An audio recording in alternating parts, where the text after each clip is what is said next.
Honestly, MyFitnessPal is one of my least favorite food tracking apps. I don't understand how it is so popular, but it is. So I thought I would make this video to show you 4 common mistakes that I see, just in case you're using it, and it is fine if you want to. I'm also going to give you 2 other apps that I would recommend instead. But if you want to keep using it, go ahead, just make sure you're not making one of these common mistakes. Hello, welcome back to my channel. My name is Jodie and I help you change your beliefs so you can change your body, your health, and your life. This video, I want to go over 4 common mistakes in MyFitnessPal that I see being made usually by new clients that come to me. I make them fill out a food diary of what they've eaten for the past 3 days, and when they send me the screenshots, I run through all the food and see a lot of mistakes. And this is basically why they have been underestimating how much they eat and therefore not getting results. Now, first and foremost, if you are using MyFitnessPal to determine your calorie requirements, please don't.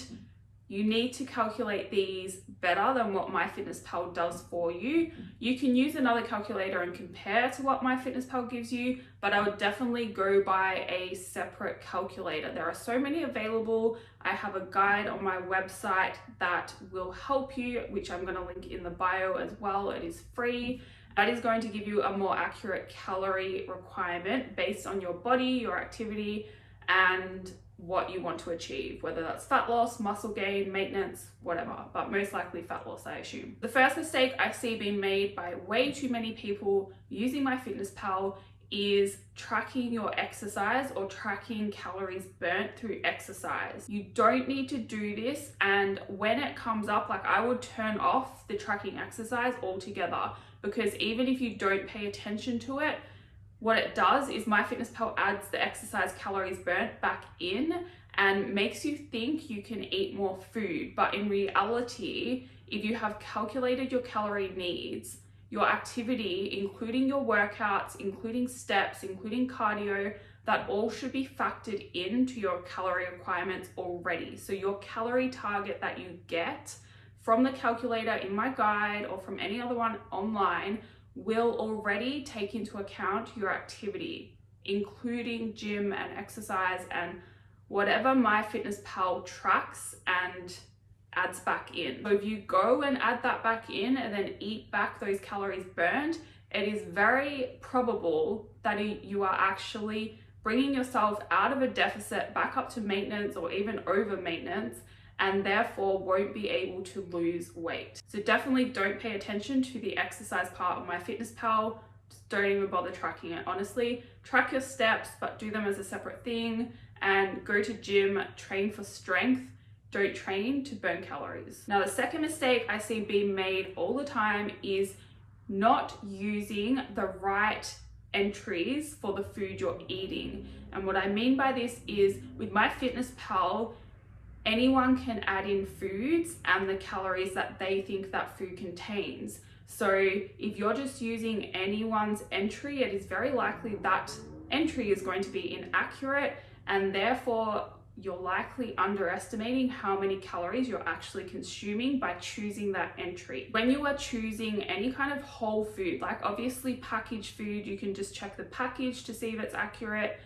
But anything that doesn't come in a package or have the nutrition information on the package, like lean meat, fruit, vegetables, breads and stuff like that, you really want to make sure you are using an entry from a recognized food database. If I was using MyFitnessPal, which I don't because I hate it, but if I was and I was searching for chicken, I would type into the search bar chicken raw and then type in afterwards whatever food database you want to search for. So I'm in Australia, so I would type in NUTTAB, so NUTTAB. And different countries have their own food databases, so you have to do your research. I think in America it's like USDA or something like that, but you have to do your research and make sure you are only choosing entries from that database. So the third mistake I see being made is not weighing your food and just guessing the portion size and selecting cups or spoons for the portion size in the entry that you put into MyFitnessPal. Really want to make sure if you are going to the effort to track your food, you want to make sure you are actually putting in the exact weight that you weigh out on a digital scale into that food diary app. You don't want to be measuring portions using cups and spoons because that is very inaccurate and it's very easy to then underestimate again how much you're actually consuming. The tablespoon of peanut butter that MyFitnessPal estimates to be however many calories could be very different to how your tablespoon looks,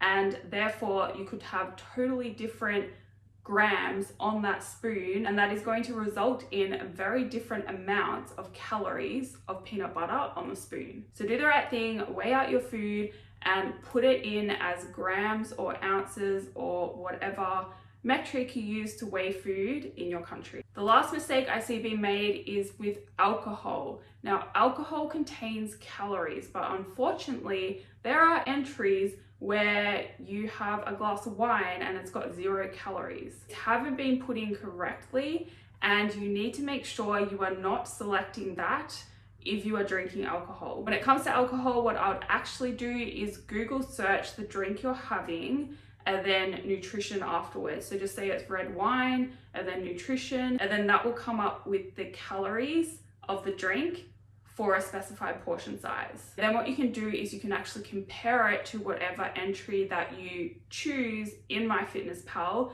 and make sure it is fairly accurate. Another thing with alcohol is usually it doesn't have the macros on there. So it might have the calories and that will contribute to your overall calorie intake, but it won't usually have the macros because obviously alcohol is its own macronutrient. It's not really a carb or a fat or protein, so they will come up as 0. And what you need to do then is you need to take the calories and divide that by 4 to get the grams of carbohydrate and then add that to your macros. Or you can do it to fats, so you can either add it to carbs or fats or a mix of both, but I like to just add it to carbs to keep it simple. If you are to add it to fats, what you then need to do is take the calories, divide that by 9 to get the number of grams of fats, and then you would add that into your total fat macros for the day. So with all that being said, if you do not want to use MyFitnessPal anymore, what I would actually recommend using instead is an app called Cronometer. Now I'm gonna link that below. Now I really love this app because it's accurate and the layout is nice, and also you can swipe across and it's got information on how much micronutrients you are consuming as well. Another app I used to use and really did like as well, it's very simple, the layout is good, the entries in there are accurate as far as I'm aware. The app is called Easy Diet Diary, but I do believe it's just for iPhones. And I also think that one's really good for Australian foods, but I'm not too sure how it goes anywhere else in the world. Anyway, that is all for this video. Thank you for watching. I hope it helped you. If you have any questions, send me an email. I put that in the description box. Hit the like button, hit subscribe, and I will see you in the next video.